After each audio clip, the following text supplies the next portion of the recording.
এই যে রান্না হয়ে গেল আমার মলা মাছ। তো আমার হাতের এই মলা মাছ রান্নাটা আমাদের বাসায় সবাই খুব পছন্দ করে। নিরামিষের জন্য যেখানে ফুলকপি, এখানে আছে হচ্ছে মটরশুঁটি, স্পিনাচ শাকটা, আর আছে হচ্ছে রায়েস মানে বটবটি, টমেটো, এখানে আছে ক্যাপসিকাম মানে পেপারনি, তারপরে আছে হচ্ছে এটার নিচে মূলা, এখানে আছে আলু। তো সব কিছু আমি কেটে নিয়েছি।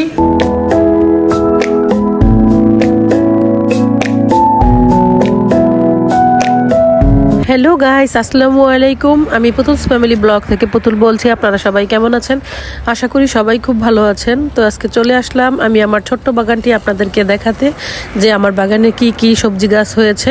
তো আমি যে এই লাল শাকের দানাগুলো বনে দিছিলাম সেইখান থেকে এই যে লাল শাকগুলো হয়েছে, আর সাইড দিয়ে হচ্ছে আমি বেগুন গাছ আর টমেটো গাছ লাগিয়েছিলাম।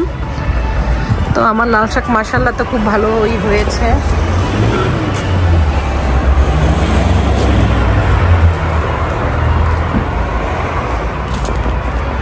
আর এই হচ্ছে সাইড দিয়ে আমি টমেটো গাছ লাগিয়েছি, সেগুলোকে কঞ্চি গেড়ে দিয়েছি এখানে।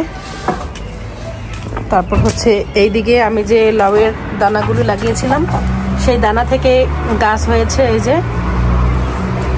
আর এইদিকে হচ্ছে আমার পুঁই শাক গাছ, এই যে এখানে আমি পুঁই শাকের দানা ফেলেছিলাম, সেগুলো থেকে অনেকগুলো পুঁই শাকের চারা উঠেছে।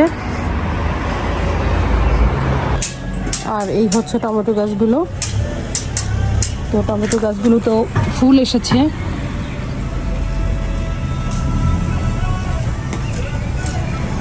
আর এগুলো হচ্ছে আমার সিম গাছ। তো আমি যে দানাগুলো লাগিয়েছিলাম সেখান থেকে আমার ৬-৭টা গাছ উঠেছিল। তো এই যে এখন হচ্ছে আমার এখানে 1টা 2টা 3টা 4টা 5টা আর ওই একটা পাতা পড়ে গেছে। তো 6টা গাছ আছে, আরও হয়েছিল সেগুলো মরে গেছে, প্রচুর বৃষ্টি হয় তো সেজন্য। আর এগুলো হচ্ছে আমার পর্তুলিকা। এই যে আমি এখানে পর্তুলিকা গাছ লাগাই দিছি। আর এই জায়গায় হচ্ছে আমার ঢেঁড়স গাছ। ঢেঁড়স গাছ 4-5টা হয়েছে। তো বিভিন্ন জায়গায় লাগাইছি, সব জায়গায় মিলে অনেকগুলোই হয়েছে।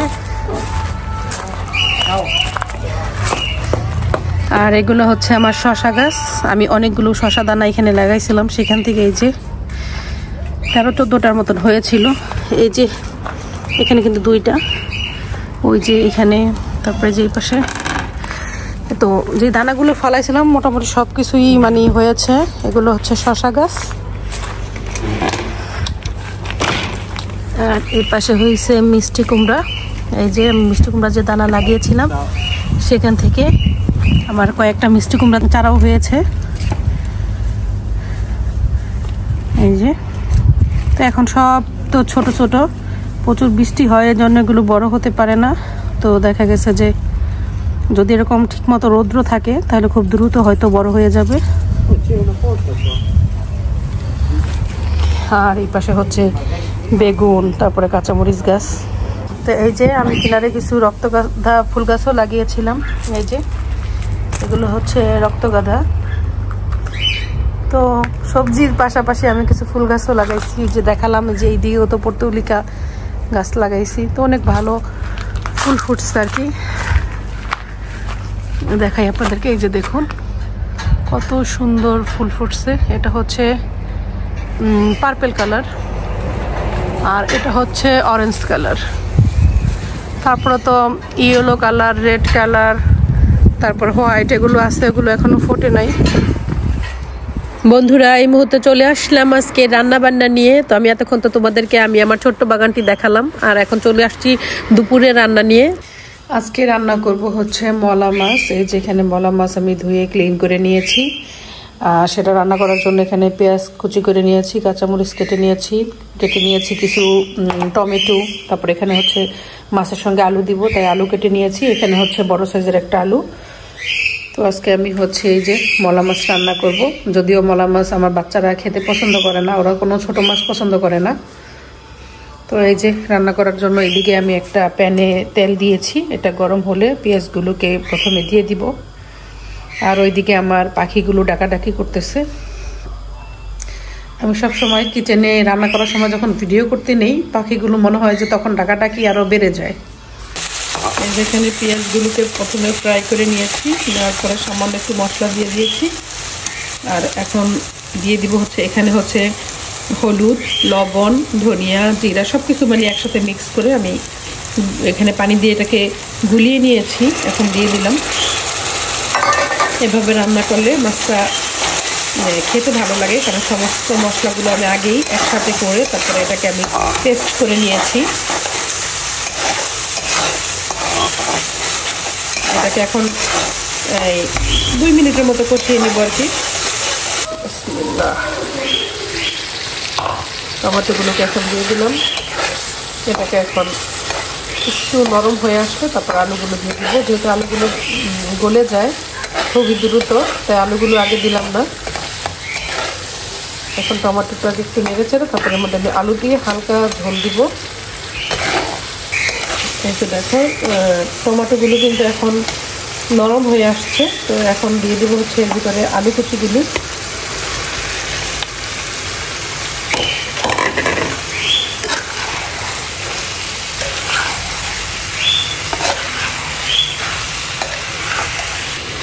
এক একজনের হাতের রান্না হচ্ছে এক এক রকম। তো অনেকের হাতেই রান্না আছে যে অনেক মজা এমনি হয়। তো আমারটা তত ভালো না হলেও আমি মানে যেরকম রান্না করতে পারে আমি সেটাই আপনাদের সাথে শেয়ার করি। তো এভাবে খেতেও কিন্তু খুব মজা হয়। তো আমি কিভাবে রান্না করি সেটা তো আপনাদের দেখিয়ে দিলাম। আপনারা কিভাবে রান্না করেন সেটা অবশ্যই আমাকে কমেন্টের মাধ্যমে জানাবেন। আর এই যে আমি এখন আলু আর টমেটোটাকে একটু ভালোভাবে নেড়ে চেড়ে রান্না করে নিব। তারপরে হচ্ছে অল্প একটু পানি দিয়ে ঢেকে রাখবো। তারপর হচ্ছে পরে একদম শেষের দিকে মাছগুলোকে বিছিয়ে দিব। যেহেতু এগুলো একদমই ছোট মাছ, এগুলো একদম মানে শেষে দিতে হবে। প্রথমে দিলে তো এই মাছগুলো একদমই গলে যাবে। তো এই মাছটা আমার বাসার সবাই মানে বড় যারা আছে তারা খেতে খুবই পছন্দ করে। আর আমার বাচ্চারা তো মানে মাছ দেখলেই ওরা বলে আম্মু ডিম রান্না করো নাই বা মুরগি রান্না করো নাই। ওরা ছোট মাছ ততটা পছন্দ করে না। এখন দিয়ে দিই একটু অল্প পরিমাণে পানি। এটা হচ্ছে গরম পানি, কিন্তু আমি সবসময়ই বলি আমার সব ভিডিওতে যে তরকারিতে সবসময় গরম পানি ইউজ করলে মানে স্বাদটা ঠিক থাকে। ঠান্ডা পানি দিতে গেলে স্বাদটা কিন্তু নষ্ট হয়ে যায়। তো পানি দেখেন আমি খুবই কম দিয়েছি, যেহেতু মাছগুলো আমি এখন উপর দিয়ে বিছিয়ে দিব। তো গুঁড়া মাছ যে কোনো সাইজেরই গুঁড়া মাছেই মানে তত বেশি পানি দেওয়া লাগে না। এই যে আমি এখন মাছগুলোকে দিয়ে দিয়েছি।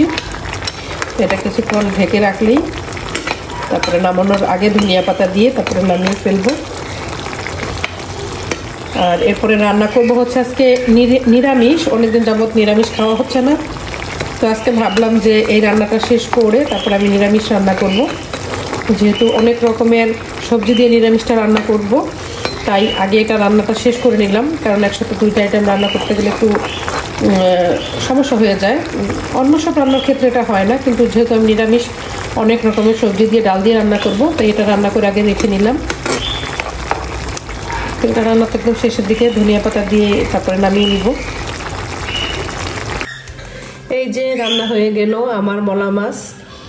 তো আমার হাতের এই মলা মাছ রান্নাটা আমাদের বাসায় সবাই খুব পছন্দ করে।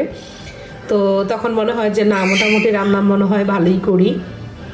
তো এই যে এখন এটা তো রান্না শেষ, এখন রান্না বসাবো হচ্ছে নিরামিষ। তো বিভিন্ন রকম সবজি দিয়ে এখন আমি নিরামিষ রান্না করব। আর অনেকদিন পর নিরামিষ রান্না করতেছি। নিরামিষের জন্য যেখানে ফুলকপি, এখানে আছে হচ্ছে মটরশুঁটি, স্পিনাচ শাকটা, আর আছে হচ্ছে রায়েস মানে বটবটি, টমেটো, এখানে আছে ক্যাপসিকাম মানে পেপারনি, তারপরে আছে হচ্ছে এটার নিচে মূলা, এখানে আছে আলু। তো সব কিছু আমি কেটে নিয়েছি। আর যেহেতু আজকে মোটা ডাল দিয়ে রান্না করব, এখানে মোটা ডালটা সিদ্ধ হচ্ছে। আর এই যে এখানে রান্নাটা বসাবো একটা বড় হাঁড়িতে, তাই আমি এখন সব কিছু রান্নার প্রস্তুতি একদম গুছিয়ে নিচ্ছি। তো আজকে আমাদের নিরামিষ রান্না হচ্ছে। তো আজকে বিকেলে নাস্তা হিসেবে আমি বানাবো হচ্ছে আবারও পোয়া পিঠা। আমি তো 2-3 দিন আগেই বানালাম, তো আজকে আবার বানাবো। এখানে হচ্ছে আমি দিয়েছি চালের গুঁড়ি, তারপর হচ্ছে ময়দা, তারপর হচ্ছে সুজি, সামান্য একটু লবণ, তারপর দিয়েছি বেকিং পাউডার, তারপর দিয়েছি পাউডার মিল্ক। তো সব কিছু আমি এখানে দিয়েছি। একটু সামান্য ভ্যানিলা এজেন্সও দিয়েছি ফ্লেভারের জন্য। আর এখানে হচ্ছে আমি লিকুইড মিল্ক, তারপর হচ্ছে গুড় আর চিনি আমি ভিজিয়ে রেখেছি। এটা কিছুক্ষণ গলতে এখানে রেখে দিয়েছি। এটা গললে আমি এটাকে সম্পূর্ণভাবে একদম ক্রিম বানিয়ে নিব, চিনি তারপর গুড় আর লিকুইড মিল্ক, তারপর এটাকে আমি এটার সাথে ইউজ করব। আর এখানে ডিম নিয়েছি, ডিমগুলোকে এখানে আমি ইউজ করব। তো এখানে হয়তো 5টার মতো ডিম ইউজ করব। তো এখন এগুলো কিছুক্ষণ এখানে রেখে আমি আমার অন্যান্য কাজ করি, ততক্ষণ এখানে চিনিটা আর গুড়টা গলতে থাকুক। এই যে দেখো বন্ধুরা, পোয়া পিঠা বানানোর জন্য আমি সব কিছু একসাথে একটা পেস্ট করে নিয়েছি। তো এখন আমি পোয়া পিঠা বানাবো। আর আজকে নারকেল দেওয়াতে পিঠাগুলো জানি কেমন দেখাচ্ছে, কারণ এর আগে যখন আমি বানিয়েছিলাম 2-3 দিন আগে, তখন আমি নারকেল ইউজ করিনি, পিঠাগুলো খুব সুন্দর হয়েছিল। কিন্তু আজকে নারকেল ইউজ করাতে পিঠাগুলো যেন কেমন অন্যরকম হয়ে যাচ্ছে। তো যাই হোক, আমি আজকে দুপুরে কি রান্না করলাম আর আজকে বিকেলে আমি নাস্তা হিসেবে পোয়া পিঠা বানাচ্ছি, সব কিছুই তো তোমাদের সাথে শেয়ার করলাম। তো আমি আশা করি আমার আজকের ছোট্ট ব্লগটি তোমাদের ভালো লেগেছে। দেখা হবে পরবর্তীতে নতুন কোনো ব্লগে। সেই পর্যন্ত সবাই ভালো থেকো, সুস্থ থেকো। আজকের মতো সবাইকে বিদায় জানাচ্ছি। খোদা হাফেজ।